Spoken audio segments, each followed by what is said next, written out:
Andhra bank ఏటీఎంలో money ఎలా deposit చేయాలి? ముందుగా క్విక్ క్యాష్ డిపాజిట్ సెలెక్ట్ చేసి ఏటీఎం దగ్గరికి వెళ్ళి మన అకౌంట్ నెంబర్ ఎంటర్ చేసి కరెక్ట్ నొక్కాలి. కరెక్ట్ నొక్కితే మన పేరు డీటెయిల్స్ అలా వస్తాయి. ఓకే చేసిన తర్వాత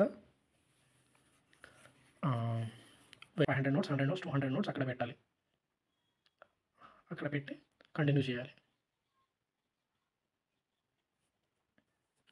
కంటిన్యూ చేసిన తర్వాత మిషన్ ఆ నోట్స్ అన్ని క్యాలిక్యులేట్ చేస్తుంది. అది మంచి నోటా, లేదంటే ఏమన్నా ఇంక్ ఉన్నదా దాని మీద, నోట్ మీద ఐ లవ్ యూ ప్రియా అని రాశారా, లేకపోతే ఇంకా ఫోల్డ్స్ ఏమన్నా ఉన్నాయా, నలిగి ఉన్నాయా, ఇవన్నీ సెలెక్ట్ చేస్తుంది. ఇవన్నీ సెలెక్ట్ చేసి కౌంట్ చేసి ఏ నోట్స్ ఎన్ని ఉన్నాయో చెప్తుంది.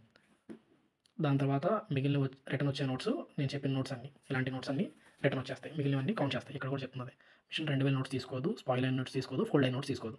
ఇప్పుడు మిగిలిన నా దగ్గర 1100 రూపీస్ వచ్చాయి. అవి 2 ఫోల్డ్ అయ్యి ఉండటం వల్ల తీసుకోలేదు. సో వాటిని కరెక్ట్ చేసి పెడతాం. మళ్ళీ యాడ్ మోడ్లోకి వెళ్ళి కంటిన్యూ ప్రెస్ చేసి సేమ్ ఇందాక చదివిన ఇన్స్ట్రక్షన్ వస్తుంది.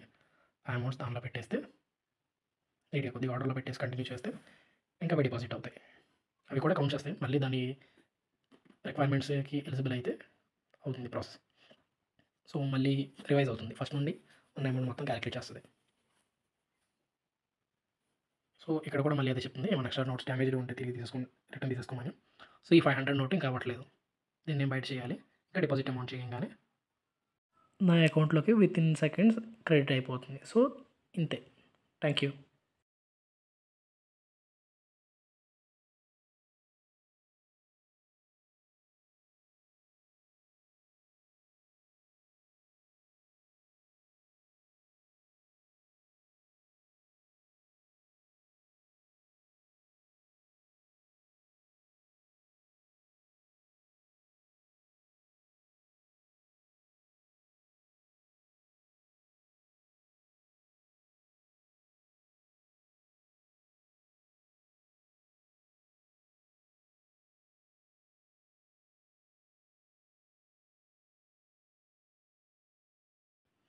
సో ఇక్కడ నుంచి అవ్వలేదు కాబట్టి ఇంకా నోట్ పక్కకి తీసేసి డిపాజిట్ అమౌంట్ చేసేస్తాను. సో డైరెక్ట్గా ఈ అమౌంట్ అనేది నా అకౌంట్లో క్రెడిట్ అయిపోతాయి.